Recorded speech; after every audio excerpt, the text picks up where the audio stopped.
Hello there, I'm Jimmy Vegas and this is how to create a Resident Evil clone in Unity, and welcome to episode 3.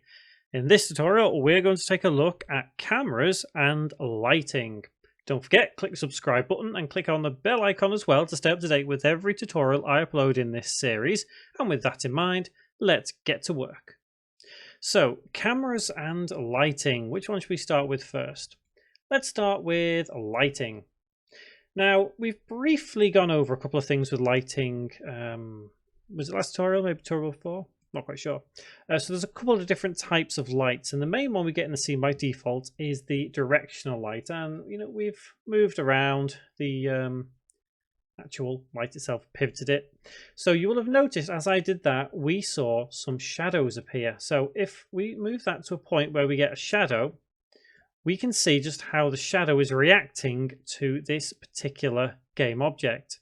And already this is looking pretty creepy, but the floor doesn't quite look how it should because the light isn't reflecting in the same way. So this is a great way of us using another type of light. So I'm actually going to delete the directional light, and we can see this is just how it all is now. It's a bit bland.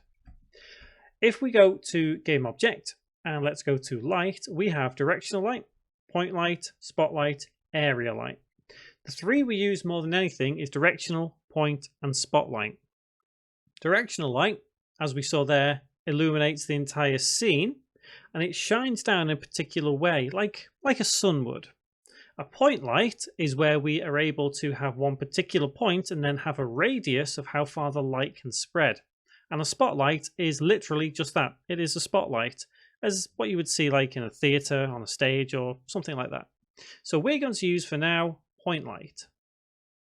Now, as this is brought into the scene, you'll notice if we drag it over here using the arrows and then bring it up, we'll see it illuminates this section of our scene. So this yellow sphere indicates how far the range of the light can go, and that's dictated by this number here. Now we can hover our mouse over, hold down the left mouse button, and we can increase that range. It's worth noting though, the more you increase it, the more bright it's going to get in the center of wherever it is. As you can see here, it's really illuminated here. So if we set it back to 10, next thing we can take a look at is the color. Change it to a red, and you can see just how much the red is really having an impact. It looks a little bit unnatural, but that's not to worry. We can always change some of these settings. So next we have mode real time. That basically means that it's rendered in real time, i.e. if we were to walk past this, we would actually cast a shadow rather than it being just a static light. Intensity obviously means the intensity of the light, so the higher it is, the more intense that red is, which is quite a lot. And indirect multiplier is just a way of controlling the intensity. That's all it is. You don't need to worry about that as it is right now. So if we go a bit further down, we have this, no shadows by default. We don't want that. We want to have shadows, and it's up to you whether you have hard or soft shadows. Hard shadows will be very broad. So you'll see a broad sense, it'll be very straight. A soft shadow will actually have a little bit of density around the edges of the shadow. So I'm going to have soft shadow just for now. The last thing I want to touch upon is render mode. Rather than have auto, let's set to important. And this just helps the light illuminate better where it should in our scene. Next thing, let's go to let's go up here to the top and let's change it to spotlight. And you'll see what I mean. It's a spotlight. It's literally like that. And we can see if we increase the spot angle, just how much of an impact it does have. Generally, a spotlight is only used for exactly that, just a spotlight. So you can see how it's impacting this right here. Same principles apply, the intensity, the mode, all of that is the exact same. And I guess it's up to you how you want your lighting to be. Keep in mind that if we're using something like a directional light, it may not be necessary in enclosed spaces. So what we're going to do to prove that is if I get rid of the point light we've just inserted, so delete, and let's go to game object and light and turn the directional light back on. Let's turn the shadow type to soft shadows so we see our shadows once again. So the reason everything is illuminated in here is because we are theoretically outside, but if we were to enclose this space in, it wouldn't quite be the same. So let's quickly find a way of enclosing this space. So if we duplicate the walls, like so, and once again, just bring it over this way, or just quickly build up your scene. I can't remember if I said it last tutorial or not, but what the camera never sees doesn't theoretically matter, because our camera is never going to see the mess that is up here. I think I did say it last time. But when we get to the cameras in a moment, you'll see what I mean exactly. So it's always nice to kind of build yourself a really simple area. And yeah, it may be simple, but we can actually make this look far more detailed than just cubes all stuck together. So there we currently have a play space, which we will use in the next tutorial when we do bring in a character, by the way. So what we're going to do now is bring this floor, as it were, hold Control, press D to duplicate and bring it upwards to probably about there. That's going to serve as our ceiling. And duplicate. And once more. So we may change our ceiling itself. I haven't quite decided yet, but for now, we're just creating an enclosed play area. So as you can see, the directional light is having an impact all out here. However, inside, there is not a lot of impact at all. In fact, it doesn't quite look right. That is why a directional light in an enclosed space is not the way forward. In an outdoor space, yes, it could possibly be the best course of action, but here, it's definitely not. So what we're going to do is get rid of that directional light again and reset all the lighting. And if we go to, window up here, and go to rendering and go to lighting settings, we're able to see the entire lighting for the scene. So we could change this and you'll see just how much it impacts here. So because Resident Evil is a dark kind of game, we want to keep the source as skybox for now and increase the intensity multiplier to 0. So this is our enclosed space and it's starting to look pretty creepy-ish. But what I would like to do is bring in that light again, because I want some lighting to have an impact to a degree. I guess it just depends how you want your lighting to be. So game object, and let's go to light, and let's have a point light. Let's bring it into our scene, into here a little bit, and illuminate this area. And yeah, we could just increase the range just a little. But what we could do is also get rid of the skybox. So if we go to game object, window again, rendering, light settings, let's actually change our skybox to none. Now, you may notice the entire thing on the outside has gone black. However, if we move to the inside, we can see what it looks like now. And hopefully you can see how this is taking shape and starting to look a little bit better than what it did even just last tutorial. So let's focus over here again. Let's have the shadow type as soft shadows, although it's not relevant because we're not really going to have any shadows at this point. And let's also change the render mode to importance just to give that light a bit of a boost. So let's bring our light to, let's have one round about here, and then let's duplicate that and let's bring a light over here. So what we'd like to do at some point is actually have some lights hanging from the ceiling that represent those lights. So what I would recommend is playing around with the lighting, see what lighting best suits your game, how you can work it. It's also worth pointing out the light has an impact on how we've set up the materials. So if we go to, for example, wall 001, click on the material, we can actually change the material right here. So if we change the metallic down to nothing, you'll see how much it impacts this scene altogether. So if we did the same with the floor, change the metallic down to nothing, it looks like that. So having the metallic option, although the floor isn't metallic, it just gives it a little bit extra kind of depth to the game.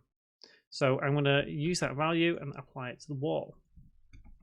So this will look even better when we apply something called post-processing in the future. So this scene is going to look pretty epic. So what? One last thing, we could also change the normal map. If we change the normal map on the material to its original of 1, you can see it starts looking very gritty, and it's a bit too much, I think, in this case. But again, if you're going for that style, maybe that's just fine. So I'm going to keep it as 0.3 for now, and I'm going to save my scene. So yes, I would recommend you play around with it, see what you can come up with, and work with whatever you can with your lighting. We'll probably change it at some point later on anyway, when we get a little bit more knowledge about how basically screen effects work. So now let's move on to cameras. It's not something we've really touched upon. If we look at the camera by default, it may look like this. Now, cameras in Resident Evil, especially the fixed camera angles, you have to be careful that you never have consistent back view cameras. What I mean by that is when you start the scene up in a Resident Evil game, the camera, when it moves on to the next section, won't be the same sort of view. So if, for example, our character was here and our camera was looking that way at him, when our character moves over here, the camera wouldn't be looking at the back of him once again. So let's set this camera to be in a position over here. So if we bring this camera around, move to about here, and we can rotate it using something called the rotate tool. Now, we've dealt with, at least in a simple term, the hand tool and the move tool. Let's deal with the rotate tool, this one up here. You'll notice spheres surround whatever object you have selected. You can then highlight that object and move it around like so. You can rotate any direction, nice and simple. You don't necessarily have to use that tool, it's entirely up to you.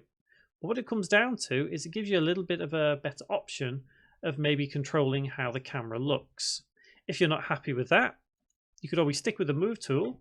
Let me reset the rotation, and you could always just rotate it like this over here. So I'm hovering over the letters and just holding down the left mouse button and moving the camera around.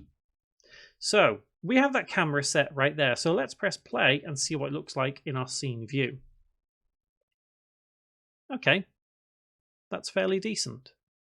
So I just think we need to move the camera maybe back a little bit because I want to try and capture as much of the environment as possible. But I don't want to make it seem too out of place. So maybe let's rotate on the Y a little there. Okay, so that is our first camera. So I'm going to click up here, right click and rename camera 01. So that's our first camera. And a good way of actually keeping track of a lot of things within the hierarchy, because it can get a little bit messy, is just maybe going game object create empty, and we can move this up to the top, and then let's just rename this dash dash dash cameras dash dash dash. Just keeps everything a bit tidier. We could always duplicate that, hold control, press D, and then move that to above the lighting and just change this to something like lighting. And let's do one more time and bring up to here, and let's change this to environment. So it's a way of keeping things tidy, like I say. So let's head back to that camera. A couple of things I would like to change here. The field of view, if we slide this up and down, determines just how much you can see here in the camera preview. It changes. By default, it is 60. It's entirely up to you if you want to change the field of view. I'm keeping it as 60, but it's your game that you're building here, not mine. So you have it what you want. A lot of the other options don't really matter to us just yet. One thing you could change in preparation is turning off MSAA. That is multi-sample anti-aliasing. That is something we'll deal with when we get into the graphics more later on. And at the same time, instead of using graphics settings, you could choose deferred. All this will do is when we have post-processing applied, it will allow us to basically make it look even better. However, that is at a cost of your GPU, or if you don't have that, CPU, but most games, well, gamers today with PCs would have a graphics card. So if you're aiming for low end, stick to graphic settings. If not, change it to what you need to. So it's up to you if you want to change it now, but we will be changing it later on. It's entirely up to you. So I'm going to change this to deferred and untick MSAA. Save my scene just to be sure. Next, let's create another camera. So hold Control, press D on camera 001. Let's bring it back into the camera section. Change it to camera 2. And I'm going to reset the rotation and then bring this camera over here and rotate it on the Y. Probably bring it down just a little and rotate downwards a little bit more and see how that looks. So we have two cameras in place now. There's the first one. And if we click on that camera 1, and over here we have a little tick in the inspector panel at the top. That will toggle turning it on and off. So if it's ticked, it's on. If it's unticked, it'll turn it off. So if you have two cameras, go to the first camera and untick it, and it will switch to the second camera. And already we can see just how this would work. Let's turn the camera back on. If you can imagine, the player is here, walking along here, and somewhere about here, we switch cameras. So it would switch like so. So this is how we're going to be able to utilize the multiple cameras that we'll need within one scene. What I might do is kind of enclose this space just a little more to give it a bit more of a Resident Evil enclosed space feeling. Again, you don't necessarily have to. It's your game, as I've said multiple times. So I'm just going to bring that to about there. Maybe not quite there. See if we can align this a little better. About there. Probably duplicate just a little to about there. And let's press play and see how that looks. Okay, that's all right. So all I would say now, best course of action for you to do is to quickly design a small area that you're happy with playing around in, i.e. your guy, your player, whatever you want to call him, is ready to move around in. So next tutorial, what we're going to do is we're going to start some C# coding, and we're going to start looking at bringing in some more assets to our scene to make things a little bit more worthwhile. And then we'll move on to things like bringing a proper player in, tank controls, camera switching, there's loads and loads of stuff that we're going to learn. It's really going to get going. If you ever get stuck on anything, please leave a comment below. If you're ever confused, again, please just leave a comment. I realize for beginners this may be starting to get a little bit complicated. If it does, just carefully retrace your steps and carefully try and understand what's going on. And if you're still confused, I have loads of tutorials specifically for absolute beginners, so they may be of help to you. So guys, until the next tutorial in this series, thank you very much for watching.